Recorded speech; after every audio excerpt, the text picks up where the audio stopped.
Welcome to the Painter Marketing Mastermind podcast, a show created to help painting company owners build a thriving painting business that does well over $1 million in annual revenue.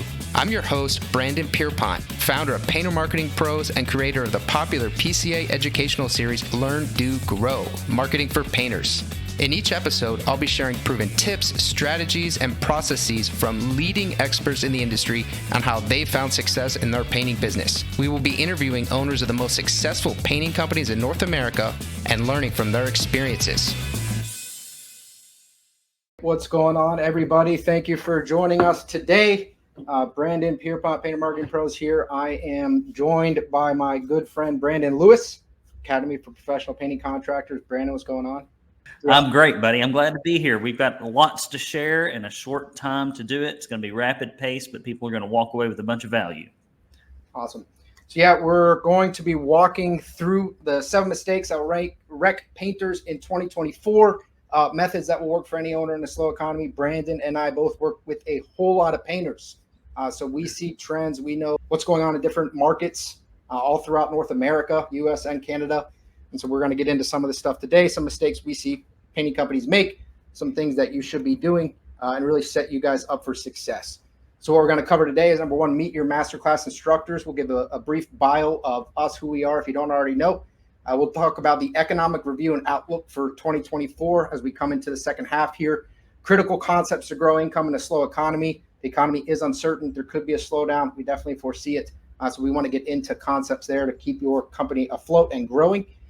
5 large levers for lifting income. Brandon is going to share a tremendous amount of wealth here. Super excited for that. Paid ads in a downturn economy need to rock. I'm going to walk through how to make your paid ads work and work really, really well. I'll summarize it, and then we're actually going to open it up for a little Q&A at the end. So a little bit about me. I have been in this space for a little under 5 years. I'm a PCA ambassador, serve on quite a few committees of the PCA. Painter Marketing Pros was actually awarded 2024 PCA Industry Partner of the Year, which I'm extremely proud of. I've written 2 books, one of which is a #1 Amazon bestseller, both about selling for painting companies, right? And then we are the leading marketing agency for painters in the space. I'm also a proud member of the Florida Army National Guard.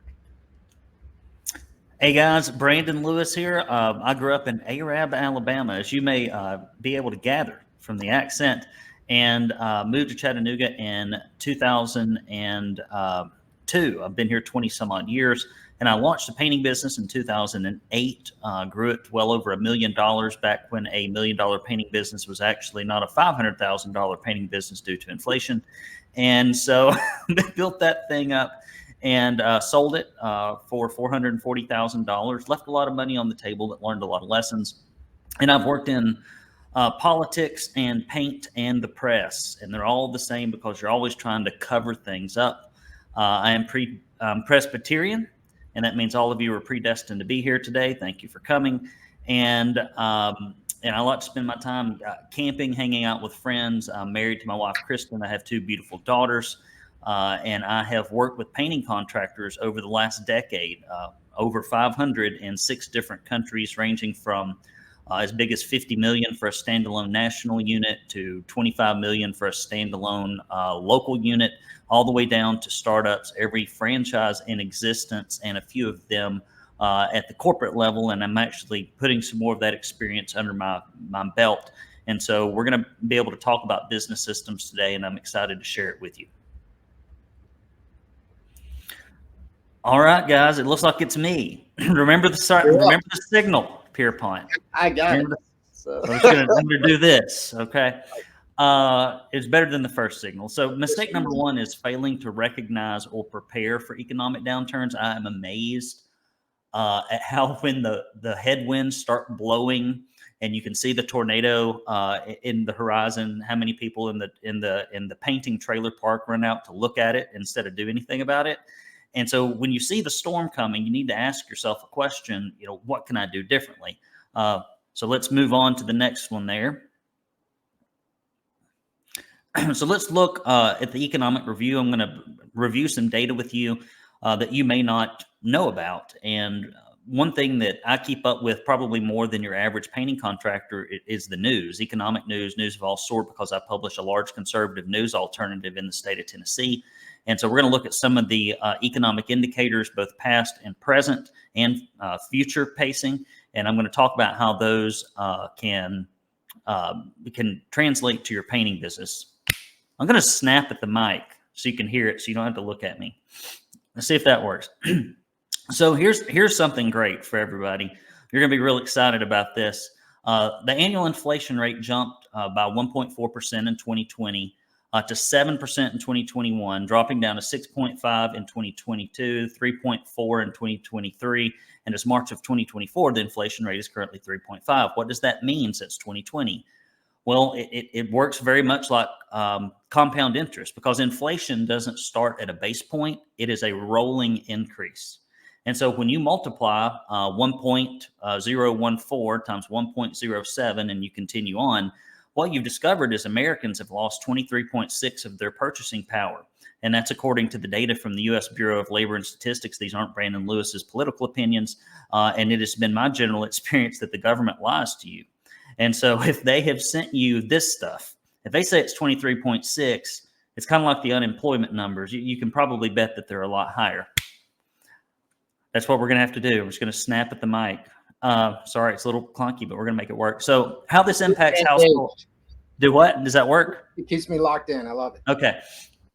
How this impacts the household discretionary spending is really what you should care about as a painting contractor, because where does the painting budget come from? It's not the utilities. It's not the mortgage. It's not healthcare. It's not keeping your car running. It's not keeping the HVAC running. It is completely and utterly it's discretionary. Now, you could make an argument that there are some paint jobs that are really maintenance, and sometimes maintenance can't be deferred, but painting maintenance can almost always be deferred. And the other issue is typically a homeowner can even do it themselves if push comes to shove. And so what you have to see now is that if somebody was making $200,000 back in 2020, 4 years later, now they're really making effectively $152,000. They lost $47,000 in their purchasing power. And if they made $500,000, they lost $118,000 of their purchasing power. They're now really making effectively $382,000. And this is a double whammy for you for two reasons. Number one is, as it relates to your personal income, people are less likely to buy. And the other issue is now you actually earn less as an owner, because it's not like their income went down and their purchasing power went down, but yours didn't. It did. I don't know what else to do other than that. So corporate America is usually the canary in the coal mine. Corporate America is known for a few things, one of which is planning and forecasting. And if the gig in corporate America, as it relates to publicly traded companies, is primarily that you want to project what's going to happen, and then you want it to be just a few percentage points better. If you project and you hit it too far out, then they're like, oh, you don't know what you're talking about. You should have seen this coming. How did you know it was going to be good? So it's got to be pretty accurate, but then a little bit better. And so Amazon's fired 27,400 people. Facebook fired 21,000. Google fired 12,000. Microsoft fired 11,000. And as of April 25th this year, and this is 2023 numbers, but in 2024, 266 tech companies have fired 75,000 people. And what that means to you is that if they're looking into the future going, we need to cut back now, they see something coming that maybe you don't. Next slide, please. Not just tech companies. Tesla fired 14,000. I mean, you could say that's a tech company, but it is auto manufacturing. Ford Motor Company completely pulled out of its electric vehicle division, which is pretty exciting given the fact that Tennessee taxpayers gave them $2 billion in tax breaks for that. We'll see how that goes. And Wayfair fired 13% of their staff. Spirit Airlines fired 260 pilots. And remember when there was a shortfall before, right? They couldn't find enough pilots to even fly the planes, and now they're firing pilots. CVS closed 900 stores, Macy's 150, Express, where midgets go to buy their clothes like me, which I'm very sad. 105 stores closed, and luckily ours is still staying open. Next slide. Other signs and considerations, and we're going to move on. Paint prices are ever on the rise.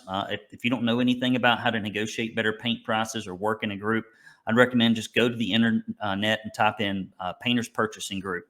Just type in Painters Purchasing Group. But the paint prices have increased 2 and 3 times for ever since 2020. So for most of you, you have seen like maybe a 30-40% increase in your material costs. Retail sales show a drop in consumer activity. Credit card delinquency rates are on the rise. Why should you care about that? How many of you offer financing that's really just a glorified credit card? That means that the average American consumer, they're maxing their credit cards out and they're not making the payments. And there's upcoming presidential election fosters uncertainty. It could get better or worse, depending on which way you think things will go. And so for all those reasons and more, you really need to build your painting business for the worst, not the best. Let's move to the next one. So mistake number 2. So let's talk about what we just talked. First off is, look, these are real numbers.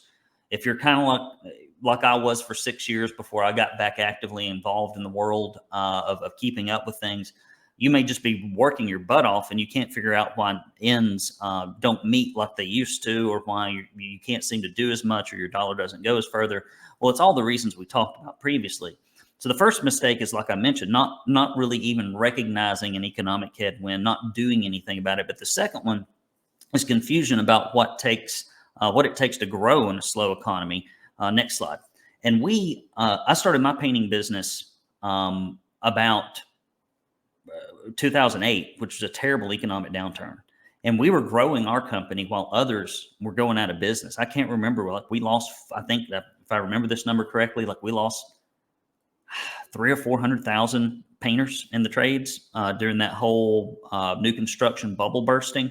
And so it's a big deal. So these are mindset realities. They're kind of non-negotiable for weathering any economic storm. Next slide. So what characteristics are found in successful, wealthy owners? I get that every time. Every time I do a podcast, not every time, but very often, especially if I do a series, somebody always wants to ask me, you've worked with 500 painters. I've read your testimonials. I've looked at your Google reviews. How are you able to make these transformations? What characteristics do successful owners have? And the first one is, and this is very important for all of you out there, and that is they're consistent with their time management. Painters that are poor use their calendars as sponges, and painters that are rich use their calendars as shields. And if you don't put things that are very important but not very urgent and anchor them on your calendar first in the week, and then work through the things that are actually important later, you're going to be in trouble, because there's always a can of paint to run. There's always somebody quitting. There's always an estimate to go right. But if that stuff changed your business, that would have been changed years ago. The second thing is curiosity. When I say something like you should be communicating with your past clients, you're just giving people a price. You're not really putting any persuasion into your sales process. Have you looked at, instead of trying to worry about expanding to another market, have you captured what's there? Have you thought about increasing your prices? They appear to be too low. Painters that don't make any money will just fight me on those suggestions, even though they're time tested and they've worked in every country and every situation. But the ones that make a lot of money are curious. They're like, well, how do I do that? Well, where could I do that? Well, how much would I raise it? Well, how do you recommend that? They start solving the Rubik's Cube, and then finally right thinking. And that is, if you are only looking at your bank account and you're not looking at critical numbers, you may be making the right decisions, but looking at the wrong data. And I see that all the time, because I ask people, well, how are you making your decisions? And they're making their decisions by looking at the wrong data, and they're drawing the right conclusions, but the data's wrong. And Tara Riley, our COO, who used to be CEO of Fresh Coat Painters for 10 years, constantly tries to redirect people in that, and that's something that she taught me that I'm starting to learn. And the final conclusion on this part, almost all business problems are really just owner problems.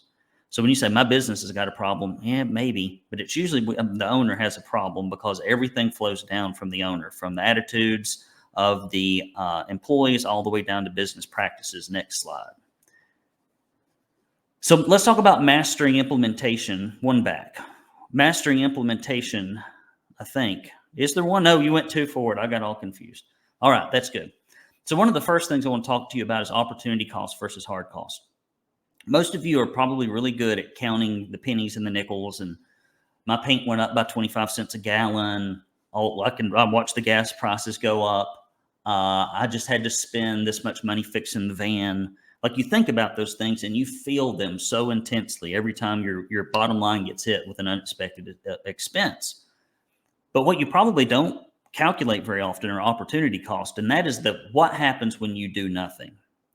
And so, for example, if you've got a list of 1,000 people and you never communicate with them, and if on average those people are spending $1,400 a year on painting services, that's $1.4 million in organic spending. But if you only have like 10 or 15% repeat referral and it's 300,000, that means you're leaving like $1.1 million in revenue on the table. And I see this all the time. And while people are over here counting the pennies, they are walking over the dollars.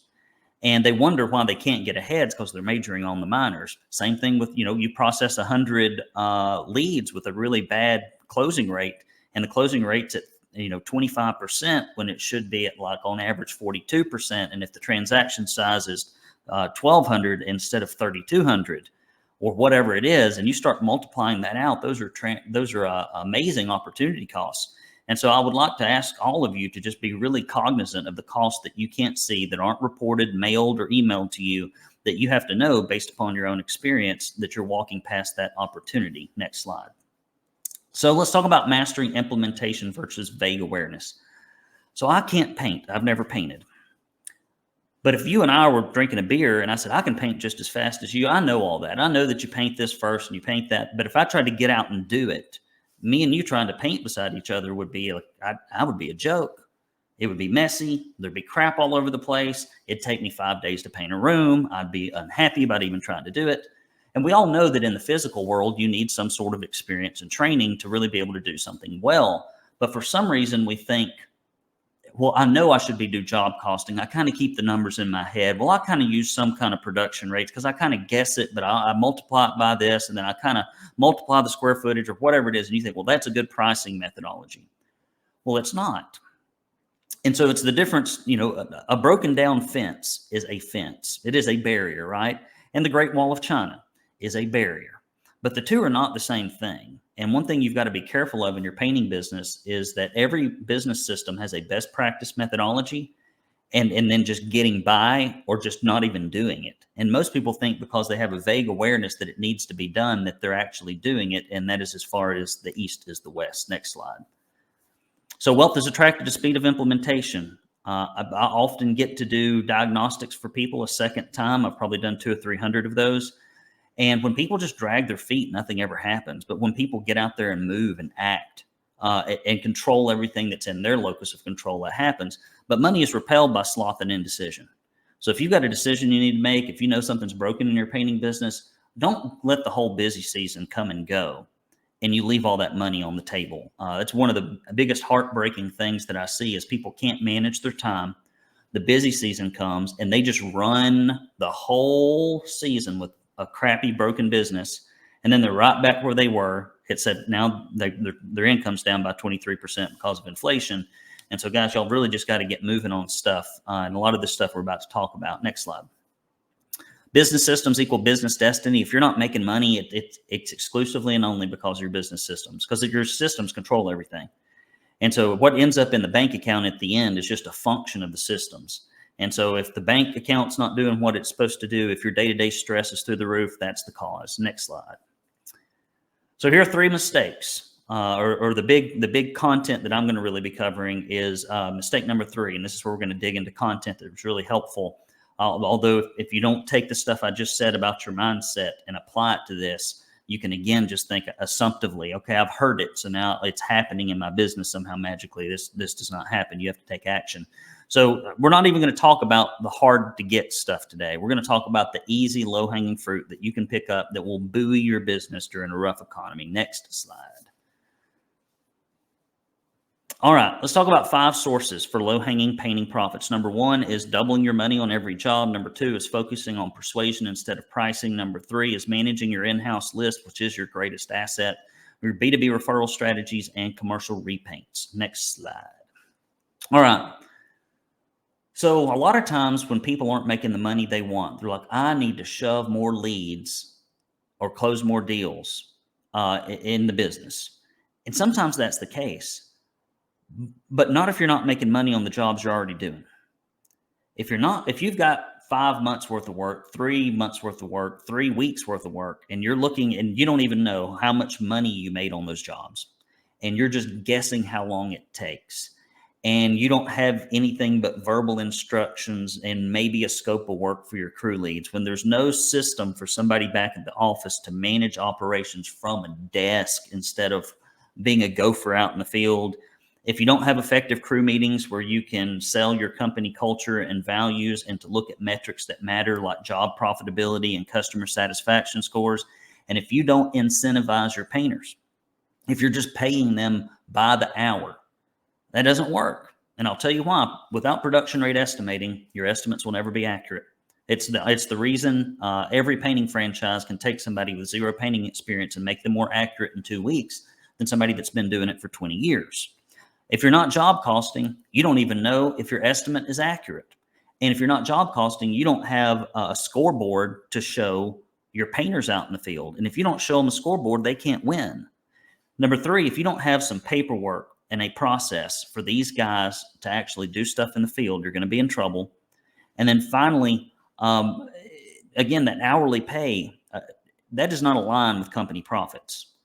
If there's no penalty or reward for being profitable, if they don't even know what profitable is, if you just tell them paint it fast or you got 3 days and you don't track it, you're going to be in trouble. And the ultimate objective of this is for you to get to 50% gross profit, which means you put $5,000 into a project on Monday, you collect a $10,000 check on Friday. And when you're doing that kind of work, it's very hard to go wrong. Next slide. Focus on persuasion instead of pricing. I'm going to get my crystal ball out, and I'm going to predict how most of you on this call are doing your sales process. The phone rings. Sometimes you answer it, sometimes you don't. They ask you, you ask them, what type of job is it? When can I meet you? When do you need it done? Oh, great. Next Tuesday at 3:00. You show up, you pet the dog, you talk about the bowling trophies on the wall, and you say, oh, what a beautiful house. How long have you lived here? I've been doing this for 15 years.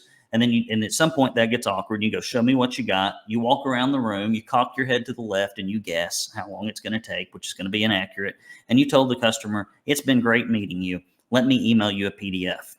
You leave, you email them a PDF. You call them a couple of times to see if they got it. Maybe you email them or text them. That goes on for about 2 weeks and then you leave them alone.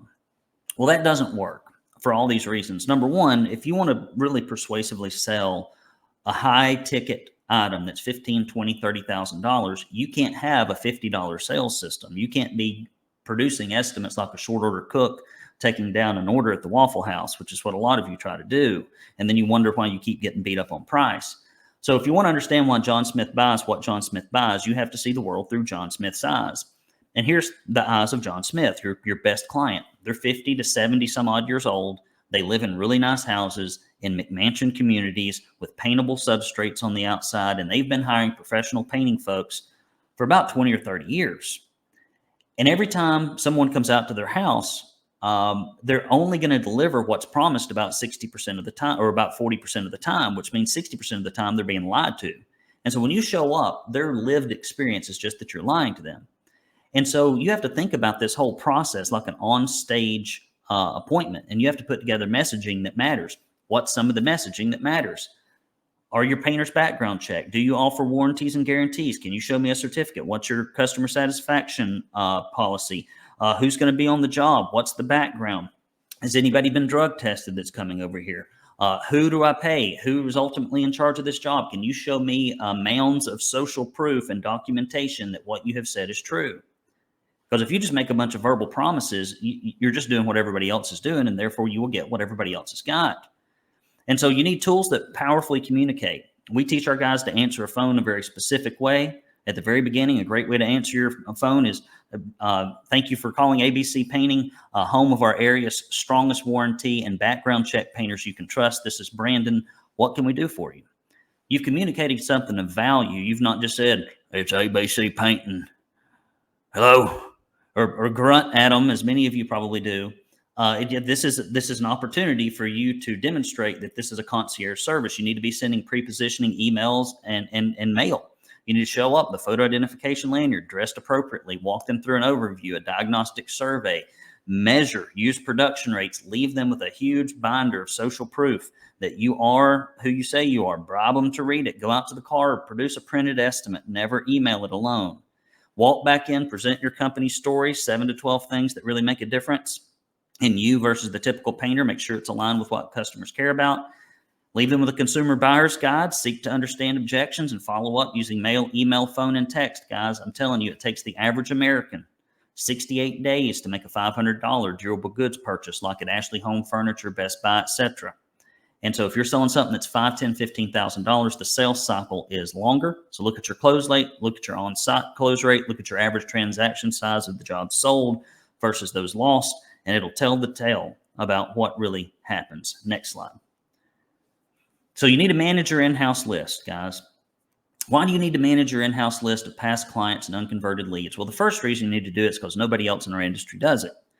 And so to not try to retain your clients through communication would be like if you're a farmer and every year you get 100 cows, but you've got some kind of prejudice against fences. You're like, I don't believe in fences. And so at the end of the year, you got 10 cows and you feel pretty good about those 10 cows because those are the 10 cows that stayed with you. The next year, you got 100 cows and now you got 15 to 20 cows, but you feel really good about it. But instead, you don't even think about the 180 cows that have been lost. And so you've got to put a pin around your income source because your money doesn't come from your van, your logo, or your company. It comes from humans that write you checks or swap credit cards. So the first goal is you need to reactivate your clients immediately by mailing them, emailing, texting them, calling them. We've got multiple multi-step, multimedia campaigns to really wring every last bit of demand out of your list. But then you can't treat them like a human ATM machine. You have to use emailed and mailed newsletter marketing. It's important to do both combinations. And the reactivation happens 2 times a year. And retention is something that is an ongoing monthly basis. And when you communicate with them monthly, you end up getting that evoked set in their mind where their attorney is, their insurance agent, the person that cuts their hair, their auto mechanic. They can tell people, oh, my painter is. Your average person can't tell who delivered their baby that's 2 years old. They can't tell you the name of the nurse. And that is the most important service they've probably ever received, so they don't remember you. So what metrics really matter behind this? Why am I saying this? This all sounds great. If you go to a retail outlet that has their act together, if you stay at a hotel, if you buy something online, if you give to a political candidate or a charity, they communicate with you forever in hopes that you will buy again, and often you do, which is why they communicate with you forever. But the other issue is this, and then we'll move on. The average transaction size of a repeat client is 60% larger than a net new lead. The other issue is they tend to close at about 60 to 65% versus 25 to 32% for a net new lead, even if you've got a really good sales process and if you're very persuasive and if your marketing's really good, right? And the other issue is they can't refer. They can't refer. New leads can't refer. Old customers that have had an experience with you can. And finally, those unconverted leads that didn't buy from you, especially if you had an old crappy sales process previously, they're worth lots of money. Okay, they're worth lots of money. And the beauty is you spent money to identify them. It is crazy not to go back to them and try to get them to buy. And often, if they're younger, what I found is that they have a bad experience with the painter they hired on price. But then when their parents and friends need somebody, they recommend you. Next slide. B2B referral strategies. Guys, when I founded the Chattanooga Trades Association, we got one member of every trade to get together. And we surveyed our clients every time we did an estimate, and it simply said, what do you need at your home over the next 60 days? Check a box. I need cabinets. I need landscaping. I need maid service. I need roofing. I need electrical. I need plumbing. And what we found is that 70% of people checked an average of 2.1 boxes, which meant if I ran 20 estimates, then I'm going to end up with like 14 leads a week that I can hand out to people. And you don't have to be that involved and start your own organization, but I would recommend the Noah's Ark strategy, and here it is. Once you get your newsletter out the door, you get 2 representatives from every trade in your community. You put them on your newsletter list. You're going to have to eat lunch somehow, some way, right? You might as well eat it with somebody that can send you money. And so 2 days a week, you take people out to lunch, you get to know them, you communicate with them, and then once a month, you pick up the phone and say, hey, I just wanted to see how everything was going. You can run referral routes. And get assistants or other people to drop off cookies and candy. And if you do that, it's one of those relationship building things. You can build a tremendous B2B referral income. I mean, I'm talking about just the trades association for me was about $125,000 a year. And that's back when 125,000 was really like 250,000. That's a big deal. And if you put that group together and if you stay in touch with them, they will refer you. And they're good referrals. The referrals close usually around 50, 60%. And because tradespeople trust other tradespeople, or your customer trusts tradespeople referrals. And next slide. Here's the last one. Everybody says, well, I want to get into commercial repaints, Brandon. I want to get into commercial repaints. Well, you should. You should. But here's the issue. Some of this foundational work has to be done before you go whaling. If you got a crappy sales system, it'd be like going after a whale with a Zebco reel. You might be able to hook it, but you're not going to be able to get it in the boat. And it's going to be very disappointing because these things take a little while to get them in the boat. The other issue is if your operations system is all a who, and if you don't even communicate with people that have bought from you previously, well, guess what? All those same strategies apply to commercial once you've identified a prospect. So you should go after commercial repaints because they're lucrative. It's high margin. There's virtually no competition. When I used to ask facility managers, when I would go call on them when I ran my painting business, when's the last time a painter stopped by here? It was either never or 2 years ago, or one guy stopped by one winter one time. Like, they don't ever get called on because painters are too lazy to go call on them. They don't do sales calls. You need to select a top 50 list. Here's a few things to look for. Commercial property managers. Then look for assisted living facilities, private schools. If you just use those 3 categories, manufacturers, there's lots of others, but those are 3 very easy to find decision makers and to go after. Add them to your newsletter list. They'll start buying eventually because guess what? You just keep sending them the letter. After a while, well, we do need an extra quote. Or that maintenance manager leaves. He's still getting the newsletter from you. He assumes you're the painter. He hires you. And then you can run campaigns. We have all kinds of campaigns. We have a headache campaign where we mail them aspirin and say, we can take care of all your headaches and provide you with a budgeting document, because they all get asked to do budgets and they all hate it if they're in the facility management world. We have a foot in the door campaign where we truly stop by their office and we have a big rubber foot with a bunch of cookies and stuff in a box, and it's a shtick, right? But they call us back at about 60, 70% because you've done something. All kinds of creative themes around holidays, etc. Just manufacturing an excuse to go out and see these people. And then there are also other organizations like BOMA, RIFMA, HOA organizations, assisted living facilities. Depending on your market, they all gather together. You need to be a part of that. I was a part of BOMA, which is Business Owners and Managers Association, as Brandon was, they call it a different name, but Associate of the Year. I was Associate of the Year, and I got a lot of business out of that group and all the direct sales I did. Next slide. So to summarize, guys, I'm right here at half the hour, Pierpont. We're just keeping the time on. If your foundations are strong, they can't be shaken. Like I said, weak economies only put weak owners and weak businesses out of business. It didn't put me out of business, and I was weak at the time. I was fledgling. I was new. But people that had been doing it for 30 years went belly up because they refused to change, and they thought that if they just painted and just put their head down, that like something magically was going to happen, and it doesn't. So number one, recognize the economic trends and plan in advance. We know that it could be really bad over the next 2 or 3 years. There's no reason to pretend like it's going to be great and not do anything, because if you plan for it being awful and it ends up being mediocre or good, you're going to be in a great position compared to everybody else. And if it does get bad, you'll be okay. Get clear on time-tested wealth building concepts, time management, right thinking, curiosity, all those things, building strong business systems. Pick the low-hanging profits in your painting business, which is your sales process, all the operational controls, making sure you go after B2B referrals and commercial, and then finally, build strong best practices. Don't just do job costing any old way. Do it the way that impacts those people in the field so they can perform. Don't just do sales any old way so it's convenient for you. Do it so that you get the maximum price at the ethical charge rate that's as high as you can get it, and that you've optimized your time. That's what you want to do, guys. So these are some of my tips for weathering the storm. I'm going to hand it over to Mr. Brandon Pierpont to talk about what you can do in the paid online lead space, because that is also feeling the press of more dollars chasing fewer leads. So you can't just do it any old way. Brandon Pierpont. Yep. Appreciate it, man. So, wow, that's phenomenal.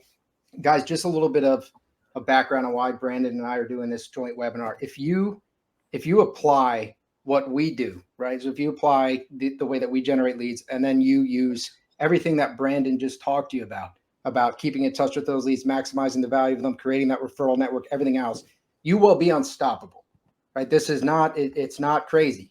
Just do the basics, do them really well, and you will be unstoppable. This is actually not a highly competitive niche. HVAC, plumbing, there are niches that are far more competitive. So if you guys plug in and you do marketing right here, it's to the moon. Then it's an operational issue. Then it's just making sure your operations are up to snuff. All right, so I'm going to run through the. I did want to make one other comment, actually, Brandon. I really appreciate everything you were sharing. I had a couple notes. Some of them were funny. But Arbor Day Foundation. So I'm not a massive supporter of the Arbor. I think the Arbor Day Foundation is great. It's just not the thing that pops into my mind as my most pressing concern. Planting trees. I think it's a good thing, and there are a lot of good charities and causes. I happened to donate, I don't know why, I think on the calendar, like 4 years ago, $20 to the Arbor Day Foundation. I get a lot of stuff from the Arbor Day Foundation. And I brag to my wife, I am an esteemed member of the Arbor Day Foundation. But what's going to happen, it's a joke, I'm not, they just send me stuff, is I'm definitely going to donate again. And if it's between them or some other charity, I'm going to think about them and I'm going to donate because they're keeping in touch with me.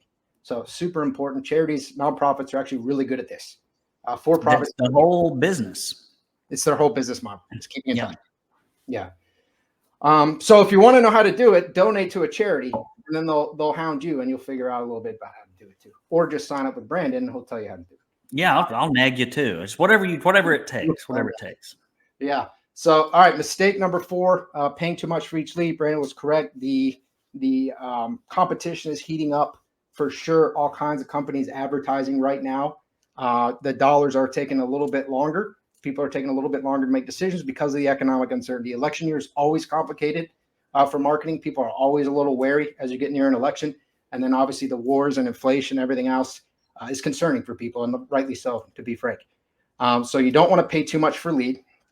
And then you don't want to not convert enough leads into your set estimate. So this part is just ignored. It's just largely ignored. People think a lead comes in and magically that lead either gets on your calendar and keeps the appointment or it doesn't. And either you make the sale or you don't. And it was all predestined. As soon as the lead came in, it was fully out of your hands, and it was either a good lead or a bad lead. Nothing could be further from the truth. So mistake number 4 is don't pay too much for your leads. And mistake number 5 is get your set rate high. You do this through some of the stuff we'll be covering. So I'm going to get into how to do all this. Mistake number 6 is don't have a low close rate. So the same way as you want to have a high set rate, you don't want to have leads just leave your ecosystem without getting on your calendar. You don't want to go up and do a piss poor job of selling. As Brandon talked about, you're selling a high ticket product, right? You're selling a high ticket service. So you need to treat it like a high ticket service and develop a real sales process. This is not a commodity that you're selling. So don't act like it's a commodity, or you'll be treated like a commodity and you'll get beat up on price. And then mistake number 7 is wasting the true value of your leads by not seeing the big picture. So again, this is the high set rate, high close rate, and then everything that Brandon talked about in the sense that a lead is an entry point into that lead's entire ecosystem. It's not just the lead, it's the lead's neighbors. It's the lead again in 2 years. Average homeowner gets a paint project every 2 or 3 years. So it's the lead in 2 years. It's the lead's neighbors. It's anyone and everyone that lead interacts with. That's now your lead. Right? So it's an entire ecosystem. So all in all, your paid ads in a downturn economy, they need to rock. So we're going to get into what we're doing right now, some stuff that you can be doing to make sure that you are leveraging your paid ads in the best way possible. And this is going to generate those new leads for you, which again is what everyone thinks is the only thing that they need. It is something you need if you really want to scale quickly, but Brandon's stuff is equally, if not more important, to be frank. It's super important. So paying a high cost per lead, not setting estimates, not closing your estimates. That's actually the worst thing in the world, by the way. So it's much better if you don't set the estimate than if you go out. I guess you could look at it as practice, but the reality is most people aren't learning, so it's not really practice. You go out, you conduct an estimate, and then you don't close the project, then you wasted so much. You wasted so much time there. The manpower is absurd for what you got. And then ultimately wasting the value of your leads because you're not seeing the forest through the trees here. That's how you do it. So we're going to talk about how to get a good cost per lead, how to have a high set rate with a solid close rate, how to have healthy profit margins on your projects, so positioning yourself to sell on value, to decommoditize your painting company, and ultimately how to make a lead become worth more than one lead. So these are the steps that we have created, that we run in our business to just make this work really, really well. We've been doing it for running painting companies for quite a few years. We're right now running them for well over 100 companies, and it works. So number one is we personalize the ads. This one we do, but we also A/B test it with more professional stuff, with reels. Seems like I started a podcast now. Every painting marketing company has a podcast. We do this now. You see personalized ads everywhere. So when people start to do things too much, its efficacy can go down. So we're shifting away from this a little bit, but we still test it because it does work a lot. Speed to lead. So that one is overlooked a lot. Speed to lead is interruption advertising. When you run paid ads on Facebook or Instagram, especially, that's interruption advertising. You need to be on top of that lead. Paired with organic posts. We're going to get into why that makes it superpower. Make it easy. Don't make it hard for people to give you money. They're going to think it's really hard for you to correct something when something goes wrong. As Brandon said, 60% of the time it will. Instant proposal. So deliver that proposal on site. Follow-up, effective follow-up, and then further monetize that lead. So personalization is about establishing trust and recognizing that people do business with people. All right. So every painting company has high quality materials. We use the highest quality materials. We have quality craftsmanship. We take pride in our work. We have great customer service. All of that means nothing because every company says it. I think it would be very, very challenging. It would be really funny. Maybe I'll try to see if I can find it one day, to find a painting company that says we use okay materials. They're not the best, but they're not the worst. Our customer service is not great, but we usually don't like curse the person out. It's okay. You'll probably be safe. That's not what you're going to read, right? So it's always quality, quality, quality. That word doesn't mean anything because people don't believe it. It might be true for you, but they don't believe it. So you have to establish trust with your initial impression of them with the ad by showing who you are, a little bit about your company, personalizing it. These are some of the ads that we've run that have done really, really, really, really well. Right? I think John's actually on this. I think he's actually on this webinar, which is neat. David might be on it, unsure. Betsy, don't know whether you're here or not. But so these are some of the ads that we've run that perform really well. What will happen, we took these screenshots when they started, but what will happen in an ad like this is you will start to get a lot of comments. You'll get a lot of comments. We have ads that have over 300 comments. It's insane to me that people are commenting on these ads, but they start commenting because they'll see David here, or they'll see John or Betsy, and they will know who they are. They will feel a personal affinity because they did business with that painting company and they got treated well. They got treated right. They see this ad come up in their feed and they go ahead and they input a comment. And when you're looking at over 300 comments, those comments are almost all, yeah, I worked with this painting company. They were awesome, right? Then you go in and reply, like, thanks, we're so happy. And you just get this talk about a killer paid ad. You just have a paid ad that looks personal with a bunch of testimonials right under it, and it happens organically. What it does to Facebook is it says, hey, people like your ad. And Facebook then gives you a higher quality score, and now it costs less for people to see your ad. Facebook charges you on a CPM. It's called cost per mil. So they're charging you on per 1,000 impressions you pay. Maybe it's $15, maybe it's $30. Depends what your cost per mil is for that ad. The more traffic, the more virality that an ad gets, so likes, comments, interactions, shares, anything like that, is showing Facebook, hey, people are having a good experience here. You should let more people see it, and they shouldn't have to pay as much. Facebook's business is such that they don't want people to have a bad experience on their platform. So they want to reward ads that are getting a lot of engagement because it means people like them. So virality matters. And when you create personal ads, people automatically trust you more, and they tend to interact with your ads, which then works in the algorithm's favor. Number 2 is speed to lead, under 60 seconds. So it used to be 5 minutes. 5 minutes doesn't cut it.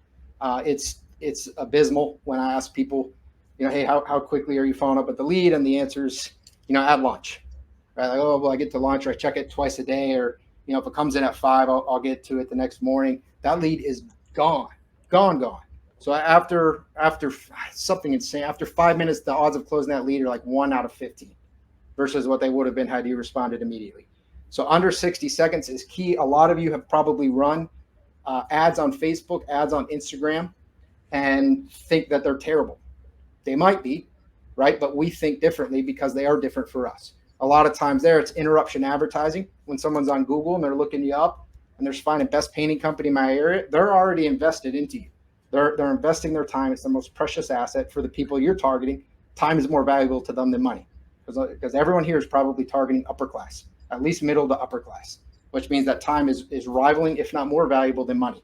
So if people are on Google and they're trying to find the right company, they're investing more than what their money is worth already trying to do their homework. So when you show up and you do SEO, which I'm not going to get into today, that's a killer way to get leads.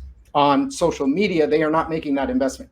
You are having people who are looking at cats or their friends or whatever it is they're doing, and then you show up.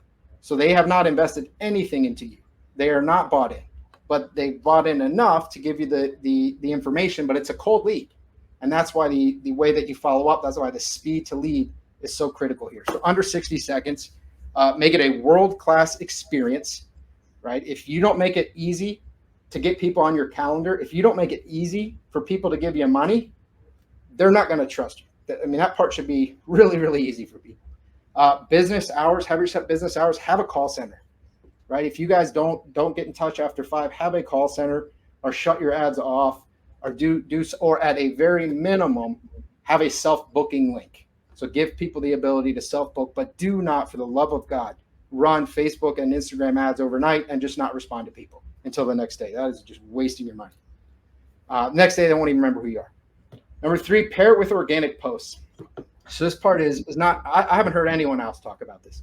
And if you think logically about it, when you're on Facebook or you're on Instagram and an ad pops up and you go ahead and you fill it out, it piques your interest. Maybe you're thinking about doing home improvement, whatever. You fill that out. What we do is we do lead form or messenger ad. So we actually keep you on the platform. There's another type of ad called a conversion ad where you can take them to another website, right? Google pay-per-click is an example of that, but you can do it on Facebook. You can take them to your website and get them to fill out the information there. Costs a lot more money, not a great way to run Facebook ads right now. But if you keep them on the platform, their next logical step is often to go check you out on that same platform. They're still on Facebook, they submitted it, they're typically going to go look at your profile. If they are seeing consistent posting, professional posting, stuff that breeds trust, you're spotlighting reviews, you're showing before afters, you're showing your crew, maybe you have a couple reels of the owner talking about what makes you different, maybe you do something charitable in the community, something fun with your team. That's going to go a long way. Now you just warm that lead up some, because that lead's pretty cold, but now they're getting warmer. Now they're starting to trust you, right? Because now you're in the sales process. What your organic page looks like is now part of your sales process.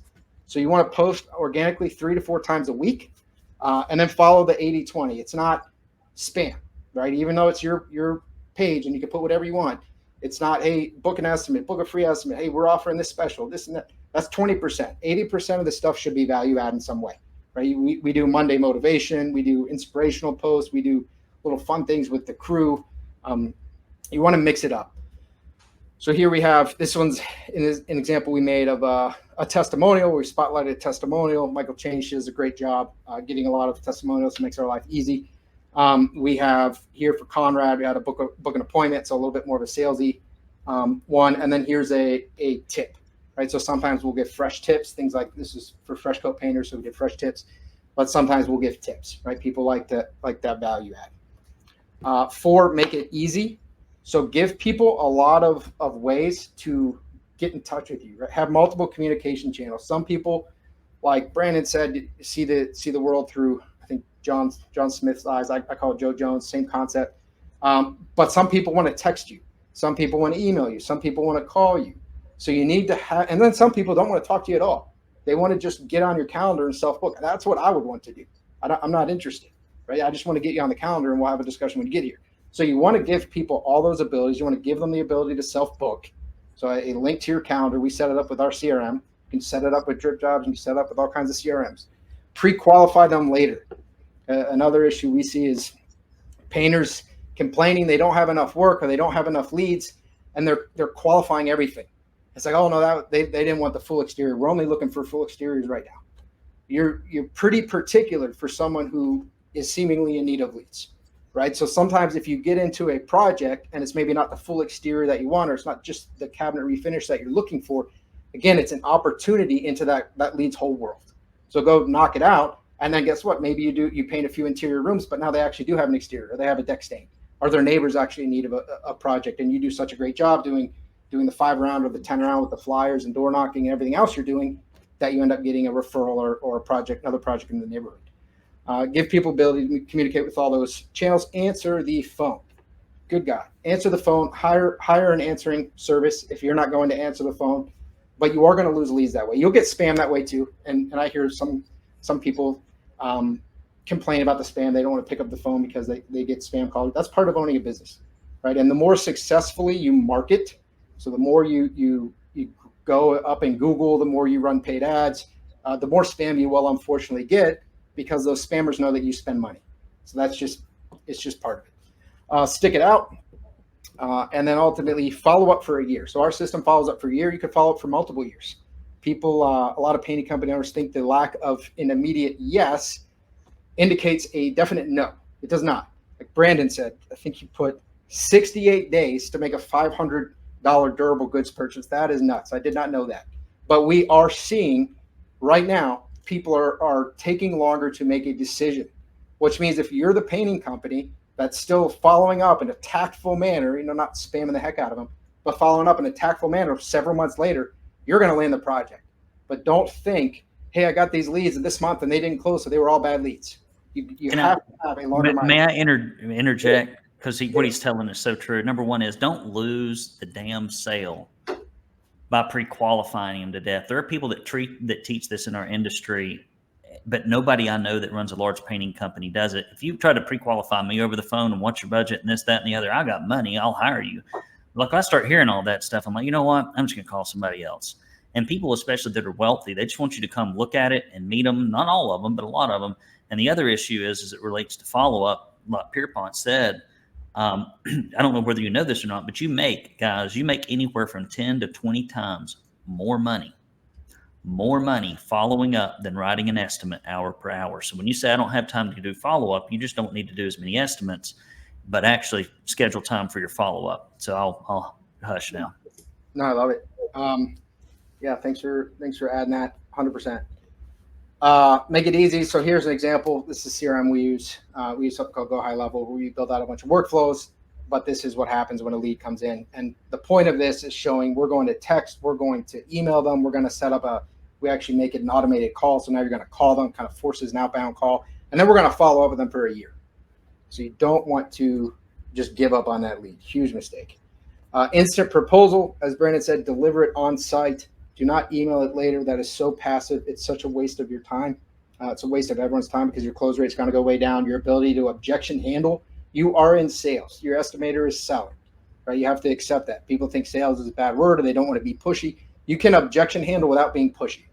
It's actually your obligation. If you run a good painting company and you know that you do quality work and that you don't screw people over, it's actually your obligation. It's your duty to make the homeowner aware of what makes you different from the next guy who may show up, because the next guy who may show up may absolutely screw this person over, and then it's going to hurt the person. It's going to hurt the industry. So when you're there in their home and they're already investing their time, they are making an investment into you. It's your obligation to make sure that you fully educate them on what makes you special, right? Gives you the ability to objection handle without being pushy. Follow-up, people are busy. So people are busy. It's another that lack of an immediate yes does not mean a no. People are busy. They might not be thinking about you, right? They didn't reply. Well, I called him. He didn't answer. I called him 2 days later. He didn't answer again. He wasn't interested. I lost the estimate. That person might be super busy. They almost certainly are. I'm really busy. You guys are really busy. Almost everyone's really busy, right? So don't give up so quickly.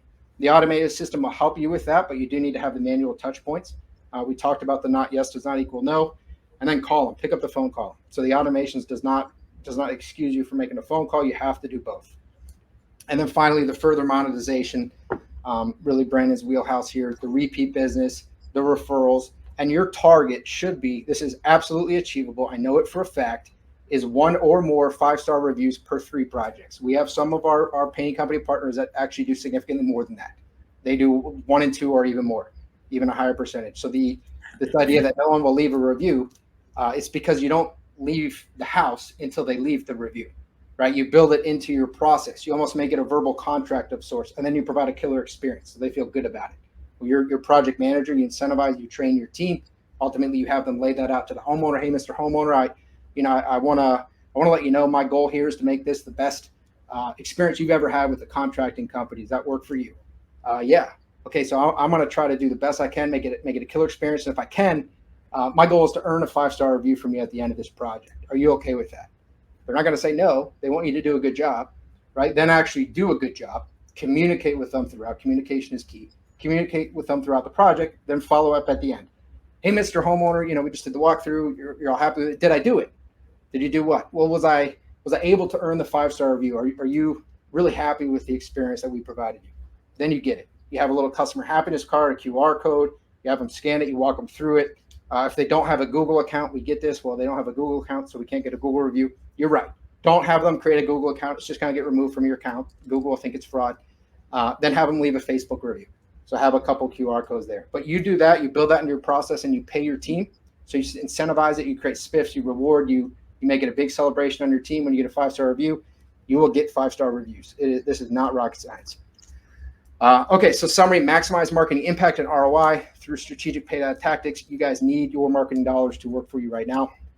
So optimize marketing for maximum impact. Avoid your costly mistakes, high cost per lead, low conversion rates, failure to set the estimates, all problematic. Aim for your efficient metrics, maximize the value of your lead, and then follow those 7 killer paid ads tactics for success. So we're going to run through a couple things, and then we are going to open it up for you guys to Q&A. So make sure you hang out for a couple minutes because we're going to give you guys some opportunity to ask some questions. So guys, you have you've heard Mr. Pierpont, you've heard me, and we've got some things that we'd like to share with you and then take questions. So typically, whenever you hear someone who's an expert, and both of us are, in something very specific, they give you advice, and you really have 3 options, especially for most of you who know that intrinsically, instinctively, most of you know what we're saying is correct because the truth resonates. And I only ever preach the truth, and that's why it has legs. So your options are to do nothing and hope for the best. And, maybe a job will land in your lap this year. Maybe you'll find a good estimator or a painter, but maybe you get a bad painter, bad estimator, and no jobs. Maybe the economy does get worse. So to me, sitting still is never a very good option. You can try to do it on your own. I have been able to run diagnostic assessments for around 2,500 painting contractors, really spending an hour with them, getting to know their business.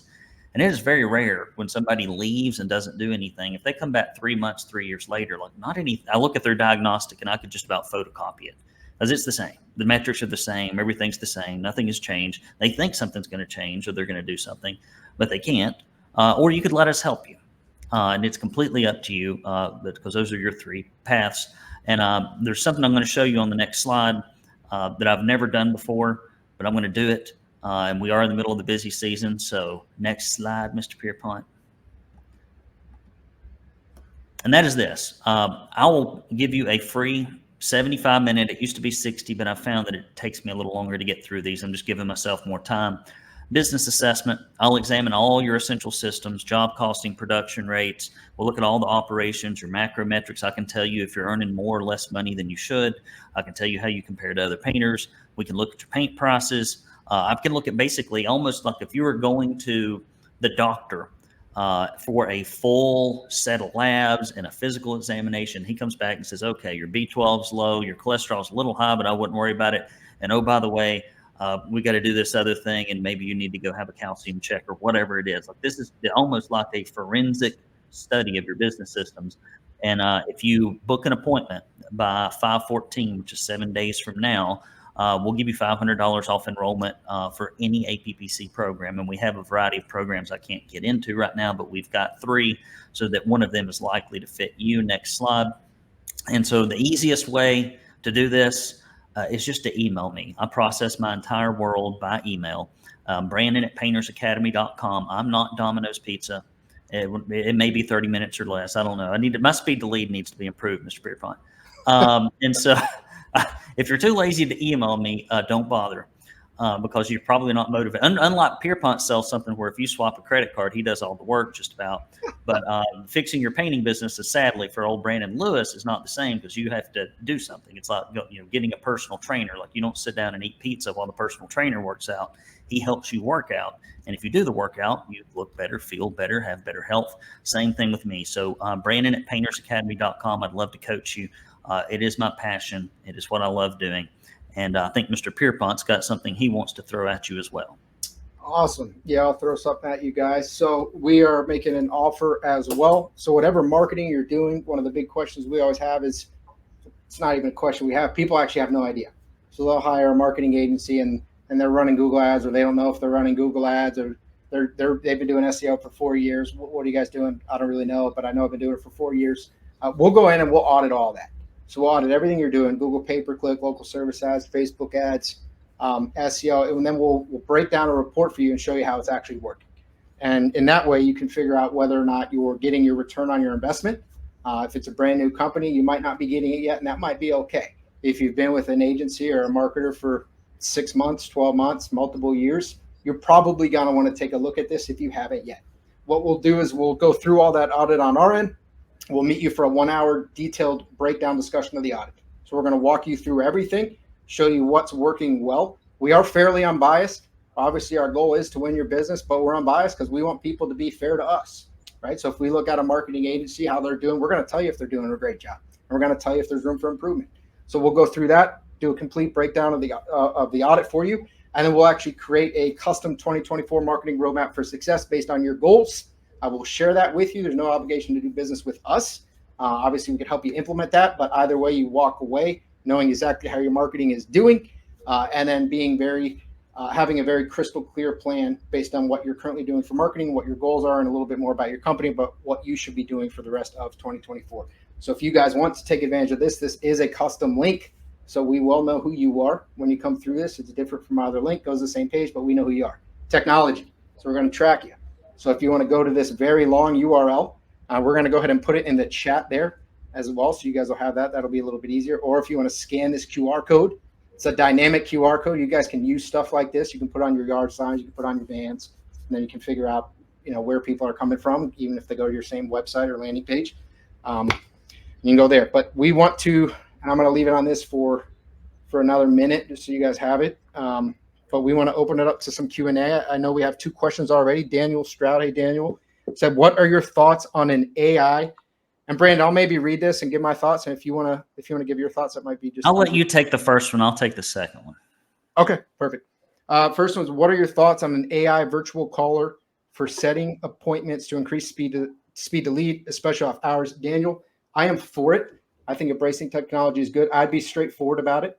So the AI appointment setters can be good. What you don't want to do is pretend like they're a person. I wouldn't be comfortable with that yet. So I would say, hey, this is a virtual appointment setter, AI appointment setter. Let's ask you a few questions and get you set up, right? Then people don't get frustrated, because otherwise people can get really frustrated if they feel like you're trying to trick them. But the more ways you give people to book an estimate, shouldn't be hard for them, the better. So I'm very much for that. Do you see the second question, Brandon? I do. It says, I'm still struggling with hiring and recruiting. Well, that's like, I feel like I'm having chest pains. Well, I believe I'd have to have you in the office and figure out what the hell is going on. Did you eat a big burrito? Are you 50 years old and you have a history of heart attacks? I mean, I don't know so you're Eric, you're telling me about a symptom, but I'm not sure what the cause is. But I'll tell you what the most common cause is. Most of the time people say, I can't find any good painters. And I ask them, okay, I looked at your calendar and your bank account for the last 90 days. How much time have you spent trying to recruit painters, and how much money have you spent? And typically the answer is, I posted a $50 Craigslist ad and I spent 30 minutes. Well, these guys are worth anywhere, they can produce anywhere from $120,000 to $150,000 a year. It's like a major account sales for commercial. It is very competitive right now. Most of the best painters are working for other people. They need to be recruited away and or stolen, not trained. And people that are in the unemployed line, unless they just move to your area or quit a boss, they're not interested in more employment. They're interested in better employment. And so you've got to meet professional painters where they are with messages that actually matter. There are 3 reasons that people leave their painter employment. The first one is, and this is the biggest one, is they hate their boss. And that's why we have ads with headlines like, for painters who love to paint but hate their boss. And we talk about all the things that every painter's experience and how our company is different. People hate hourly pay that are fast. And that's why we have headlines like, fast painters earn more here, learn how. And we talk about our save labor bonus, performance pay structures, and how they don't have to work with a bunch of slow pokes, and they won't get made fun of or even harassed for painting too fast, which is what happens in a lot of hourly companies. Hey, buddy, slow down. You're making us look bad. You don't want that, because that just robs you of money. And then finally, people want opportunity to advance. And so your messages need to resonate. That is all of the recruitment.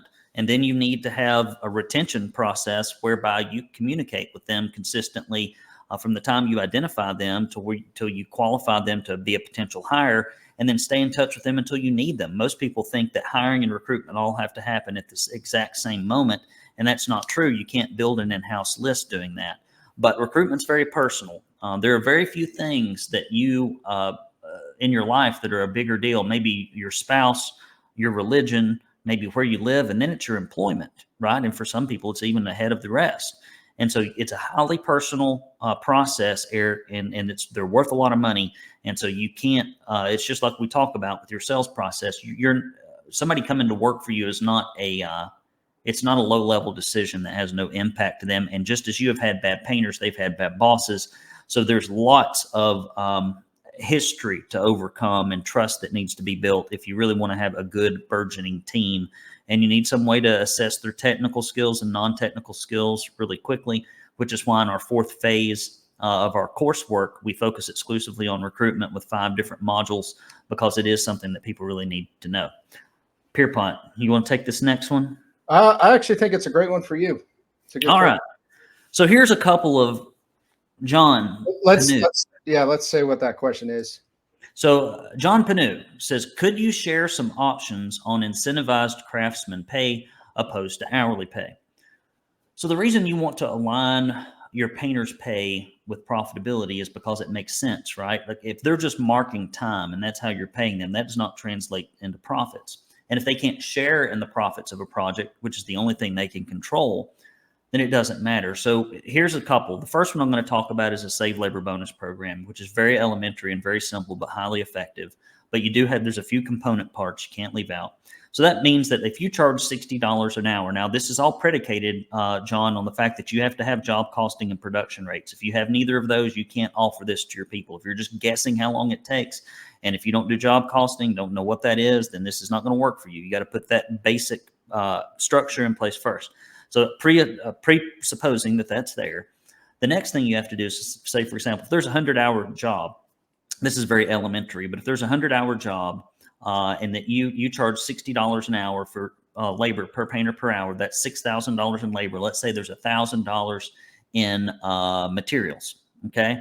And let's say that you actually get the materials to where you can double the price. So you've only got $500 in hard cost, you've got $500 in profit. And they work that job, and instead of coming in at 100 hours, they come in at 50.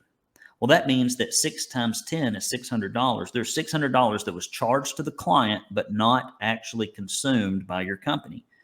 So you need to have some kind of percentage, typically around 40 some odd percent. I like to do it just a little bit less than 50 so that it doesn't impact trying to hit that 50% mark. And you give a portion of that to the crew based upon the proportional number of hours that they work, which is super easy. I mean, it's like 2 formulas in an Excel spreadsheet if you want to do it primitively, very simple. And also if they brought in the material budget, say they save $60 on the material budget, well, $30 goes back to the crew. And what you've got to do is every meeting, you've got to go over the budgets, recognize them. I even gave people individual checks because it felt different when they had to go cash the thing. And a lot of them actually hid it from their spouse, and they were not very happy when they found out they were getting this extra money. But that's another story. And then you got to recognize them. We had a little wall of fame we did in a contest every month when people came in under budget, and we rang a bell and made a big deal out of it. It feels kind of cheesy at first. But you have to realize a lot of these painters, guys, it's not just about money. They haven't been recognized since they played high school sports. If they played high school sports, they've been slaving away in painting for 20 years, and nobody's ever really said thank you. Nobody's paid them for better performance. And then the other issue, or the other way to do it, is performance pay. And that is where it's like, and you can take it and turn it into performance pay. It's where you kind of divide you add in the extra money they made. So for example, if somebody worked 40 hours and they were getting paid $30 an hour and they made $1,200, if you give them an extra $200, that means they made 14. Well, if you divide 14 by the hours they worked now out, and instead of making $30 an hour, they made 35. And most of the time you need to translate any kind of bonus into hourly pay, because for some reason that's all painters can think about. They'll never go and do the mathematics to determine that, oh, I did make more money. They're just like, I just need an hourly raise. I need an hourly raise. So sometimes backing into the math and presenting in a report what their hourly wage was is a very good idea. And there's a software program called Protiv, Protiv, which makes getting started with this process a lot faster, but you still have to add in all the corporate, personal, and public recognition, because pay alone often doesn't get the job done, because not everybody is motivated by pay. Sorry, that's a long-winded answer, but it's a complicated question. That's great, man. I do want to reiterate the point that you made about recognition, right? So people are actually largely driven more by achievement and recognition and appreciation than they are financial, and giving people oftentimes, let's say sales, or something called a spiff. And so if you wanted to motivate a sales team, and you can do this with project managers, you can do this with estimators, you can do it with review. So review generation, if you have a big enough team for this to make sense, or you can adapt it for your team, as opposed to paying for every review, you can have quarterly competitions. And then the winner of the competition gets like a cruise, right? For that person and that person's wife, maybe it costs you $1,000. The reviews are worth tremendously more. The recognition at the company is worth to them a ton, that they give the cruise, take a picture, send it to the team. So there's all kinds of stuff you can do that's not really going to hurt your finances, and it's actually going to build morale as well. Absolutely. Cool. So I think we're about other questions, guys. You've got me. You might as well go ahead and ask. Somebody's got some kind of question out there. Don't be shy. Don't be shy. I mean, how often do you get to ask somebody that does what I do for a living? I mean, it's like somebody who's painted 500 houses instead of one. You want to ask them the questions, right? So that's okay. It's pearls before swine. I tell you what, Pierpont. Can't. Yeah. Any other questions, guys? Arturo has one about marketing for commercial. Yeah, Arturo, we do see that. That's largely relationship driven. Brandon put some really good stuff up about that. You can market to property managers. You can target people on social like that pretty effectively, but it's also largely a relationship game. Yeah, it's absolutely. And that one there that says general contractors, you need to just take that one out, because that is stone cold garbage for the most part. There's no equity in it. It's high risk, low margins. You have to look at a billion blueprints. If you do win a job, chances are you actually did it wrong. That's why you got it. And at the end of the day, I've never seen a commercial new construction painting business sold as long as I've been in this business, because there's no equity in it, and it just eats your lunch. So if any of you are working with GCs, stop letting them do your sales and marketing and operations work and scheduling and giving them half the profits. You go figure out how to do your sales, your marketing, your operations, and put that money back in your pocket. Yeah, John, you asked if I could share some of the trust building. So I covered a lot of it earlier. We'll send out this recording. So a couple of you guys have asked about the recording. It'll be in the group, and then Brandon and I are gonna send it out to our email list as well. Mm-hmm. You guys will have it. All right. Well, I think we're done. We got one more question for you, Brandon. Where is it? I don't see it yet. From John Lewis. What are some recommendations for the in-person consultation? What type of quote unquote performance do you prep for? So you're on stage, right? When you think about it, what people do when they just give folks a price, it almost be like if you could put yourself in a different context. If you went into a warehouse and there were three cars, and there were 3 car salesmen, but those cars had car covers over the top of them. And as far as you can tell, all these cars are the same, right? And then somebody hands you an invoice with a price on it. They shake your hand. They talk about, what kind of drive do you like to do? They don't tell you anything about the car. And then they just give you a price. And one of them is $25,000, one of them is $30,000, and the other one's $35,000.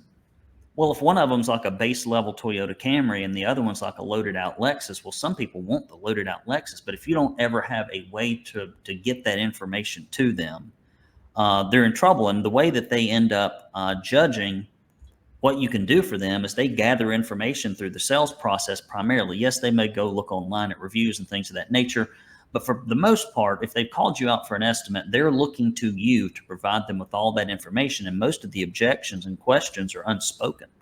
And so you have to bring them up yourself, and you have to bring them up before, during, and after the sale. And you have to do it through mail, email, phone, text, and personal verbal presentation, because they're not like as Brandon mentioned, they're dumb, deaf, and blind to everything you say. They're busy. And so if you don't tell them the same thing multiple times through multiple channels, their uptake is not, even if you surveyed them at the end of the job and asked them a bunch of questions, they might remember 20% of it if you do a great job. And if you don't, they remember very little at all. I learned that in politics. So it's really about making certain that your messaging aligns with the needs of the client and the fears and the worries and concerns of the client. And the last thing I'll mention here quickly is most people think that painting is about building, painting sales in a persuasive manner is about building value, but I disagree. I think it's about reducing risk, because our reputation as painters is so awful, and it's deserved. It's like a lot of pit bulls have a bad reputation for biting people because they bite people all the time. A lot of painters have a bad reputation for doing bad work because a lot of them do real bad work. And so people are justifiably worried. And so your job is to reduce risk. An accountant can build value. A doctor can build value. Your job is primarily to reduce risk. So they're like, you know what, we're going to pay more with this person, but I feel like we're going to have a lot better experience. And I'd rather pay a premium for risk reduction, which is basically what they're doing.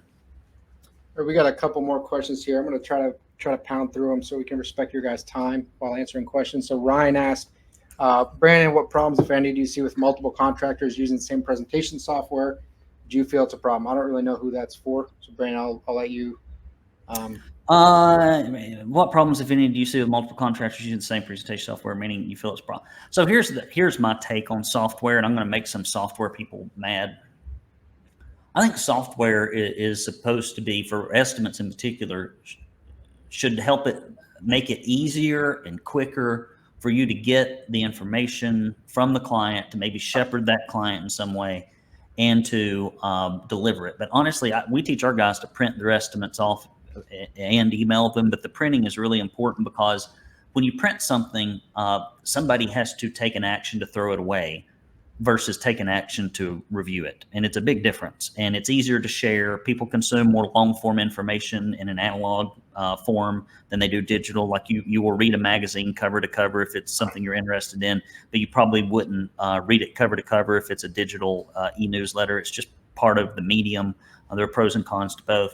But the software is not what sells stuff, Ryan. It's not the software. Like, for example, when you go to buy a house, and you sit down to sign all the documents, which is, ostensibly the written proposal for buying a house. It's an inch thick. It takes an hour to sign. You have to have an attorney present.